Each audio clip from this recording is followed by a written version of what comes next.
Hi guys, this is Breaker, and I'm back with another replay that I took from Cast It, and it looks like it's going to be between our barcode Zerg here on the left-hand side of the loading screen, and on the right it's going to be a player belonging to iMp by the name of Zen. I really don't know too much about the replay itself other than its kilobyte size. I do my best to avoid making eye contact with the length of the replay because, of course, it's so... I don't know how to say it, but it kind of gives some expectation as to when the game is going to draw to a close whenever we know the time that the game is going to end. But already we have our barcode Zerg inquiring about iMp. But at the 6 o'clock position, he simply came to the game as a barcode Zerg. He says, biggest hacker clan NA.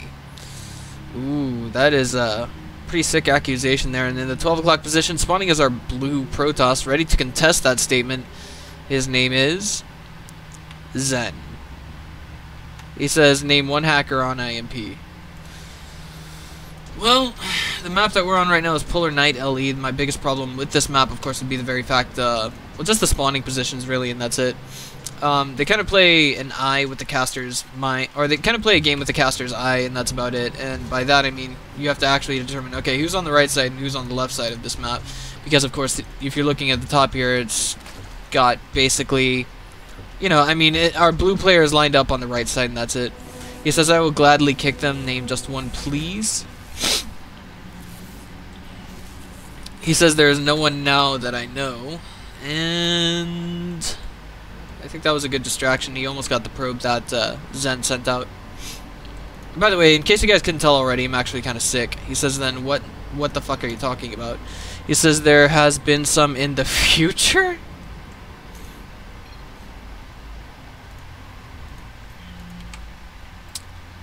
Well, interesting game so far. He says in the past. You know the future. Well, this one is a witch, and I say this Zerg must be burned for his witchcraft. But both players going for very standard openers, but of course the big... What contributes to the bigger picture here for Zen is the fact that he's actually going for a Forge Fast Expand. Typically this is... indicative of... What do you call it? Basically a 2-base all-in, whether it be with some early pressure of some sort, maybe 2 gateways. But of course, since the first gateway is not down yet, we're gonna have to see Zen kind of hold his own until he gets Cybernetics Core tech up and online. What with the warp gate and warp gate and such. But yeah. So since we have a little bit more fluff time, I got a huge announcement to make for those of you who are watching this video, and it should be in about a week or so, whenever I get my merchandise in the mail. I'm presently in Korea, in case you guys didn't know already, and I hope my volume isn't coming in too shady, because I've actually got... I don't have my headset on my head the correct way I should. Excuse me, wow, I'm sorry. Third base going down at about 4 minutes, 26 seconds in, actually 15 seconds backwards, 4:15, that's actually rather standard. This probe is going to move out right now just to get a read and see and make sure it is going down. But the Lings, they just about missed that. And here's the funny thing about that, the Forge is actually ready to go. One thing I like about this Overlord, though, is actually going to, I guess you could say, defensively scout that third, make sure there's no cannon rush going down or anything like that. But Zen also just now getting his Cybernetics Core online, I guess you could say, and there's 2 Nexi. 2 Lings. And he's putting that Chrono Boost to work in every which way he can. The question is, where is he going to put it next? Okay, one goes down on the natural nexus, one goes down on the main nexus. So it looks like for the time being, his concern is just getting that macro up for the next few minutes, and that's actually rather typical in the ZVP matchup. The earliest I'd say you'd have to be extremely worried about forward pressure would probably be about the 6-minute mark. But one thing I feel is a little bit absurd about this from Zen is he actually just throws down the Stargate where his opponent can see it. And he just clicked on it too.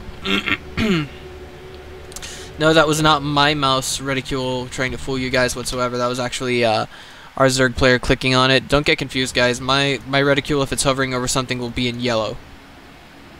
And since it wasn't red, that means our Zerg player clicked on it. I'm thinking that since there isn't too much gas in being saved up right now. I'm thinking that we're going to see some Phoenixes in the near future, and we've already got some forward pressure here, but I don't think this is really going to... I don't think this is going to destroy the third base, but of course, well, I could be wrong, actually. The Mothership Core and the 2 Zealots actually are doing a lot of damage, but 14 more Lings are on the way, and that should at least take care of the 2 Zealots, but the Queen is, geez, that's a pretty big problem in and of itself. Losing that's 150 minerals, no injection whatsoever. So, already we can see some pretty effective harass coming from our blue Protoss player, and beyond that, this is actually something I wasn't expecting. I mean, like, very rarely do you see anyone using an Oracle in the ZVP matchup, because typically whenever they've scouted the Stargate at this stage, there's already been enough time to throw down Spore Crawlers. And we already have one going down at the natural, not quite at the third just yet, but there's more than enough money to throw that down. But more importantly, at the third, there's almost nothing there to kill, so if we see the Pulsar Beam activated, then I think it's really just going to be ultimately a waste of energy on that Oracle. I mean, there's only 2, yeah, and 1 for 1, I don't know. Can the Oracle take down the Queen? I imagine, because there's nothing else to help here, and that's... Ooh, wow. Okay, if you could actually get that Spore Crawler, that'd be pretty good too. Some of the highest DPS in the game comes from the Oracle, but of course he's very well read into the fact that he's not going to get that kill on the Spore Crawler, so he's not going to bother with it. And behind this, he actually gets his third established with a little bit more gateway infrastructure. Twilight Council down in the background, and did he get any upgrades off of it? No, not yet, but there we go. This, just as I say it, the blink gets started in research. Now, for some strange reason, it looks like the drones are being pulled away from the third and going somewhere else, perhaps maybe the natural, maybe the main even. I can't really say. And Lings are gathering in the middle of the map, and some are actually moving out to throw it on the assault on the third, or at least see if it's being made. And I would have felt a little bit comfortable maybe moving in to snipe some of those sentries, or at least bait out the force fields. Those will not be available for later on. But at this level of play, it's pretty obvious that Zen, he probably wouldn't fall for using the force fields unless he absolutely had to. And of course, the Mothership Core wouldn't have put down a Nexus Cannon again unless it absolutely 100% positively had to. And Ling's this large in pack, I think he would have done it. Full wall off goes down behind this, and a sentry warps in as well. That's actually a pretty unique wall off. I would never expect it to see. Oh, but wait, the Lings are giving it another shot. And another sentry warps in. So that forces a little bit in the way of gas out of our Protoss player. So whatever he's actually hoping to get out of this is kind of just getting a little deviated as well. Oracle's just patrolling back and forth here, making sure that our Zerg is not moving out just yet. But beyond that, is he getting any powerful scouting information? Does he know about the Hydralisk Den? He doesn't. He does not. So, I mean, this is something that I feel is kind of like chasing after Startale Life's playstyle. We're gonna have, at least most recently in IEM New York, as well as what's the word I'm looking for? IEM New York, as well as his most recent performance in the GSL. I mean, yesterday when I was watching that, I thought that was just absolutely crazy. He was just using Hydras and Lings, and he wasn't giving a damn about it. I mean, he had already used them at IEM New York. And I think a part of his Protoss opponent was expecting to encounter it. We're talking about Super at the GSL. But, he did his best. I mean, there's almost no way you can outdo him. And here's the big problem with this. Zen knows that this attack is coming, so I'm not entirely sure why our Barcode Zerg is actually moving out to attack that just yet.